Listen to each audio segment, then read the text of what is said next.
Director Brad Peyton talks Incarnate. Could it be EA Satan? Yes, there's another possession and exorcism movie headed your way. But this one's different. We cross our hearts and hope to die. What makes it different? Well, read on and find out, direct from the director of Incarnate, Brad Peyton. Dread Central, you've done some pretty big movies, you San Andreas with The Rock, and TV series, kids films but not horror. Doing a movie like this for Blumhouse is something different for you, so tell us how it all came about. Brad Peyton, it first initially came out of a meeting with Jason Blum.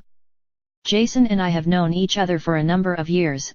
I like him, he's a really great guy, a really great producer, and we just talked about doing something, but it took a long time to find the right thing. So one day he sent me this script and I really enjoyed it. Ronnie Christensen is a really good writer.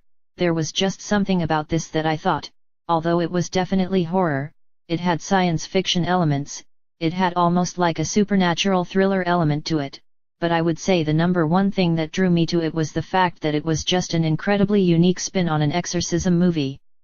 It was unlike any exorcism movie I'd ever seen or heard of, the fact that it wasn't faith-based, it wasn't about a priest doing an exorcism.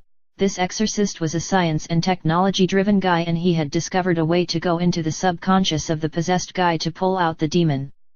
I just thought this is an incredibly rich, original concept, and the character that Aaron Eckhart plays was super interesting. The world was interesting, so there was a lot there to play with in that world, and that kind of anti-hero, it just kind of drew me in. I've always wanted to do a horror film. The very first short I ever did was a horror comedy called Evelyn, and it's been a long time since I've really thought about this. I was up for some new challenges, and obviously a new genre brings new challenges, so I took the plunge.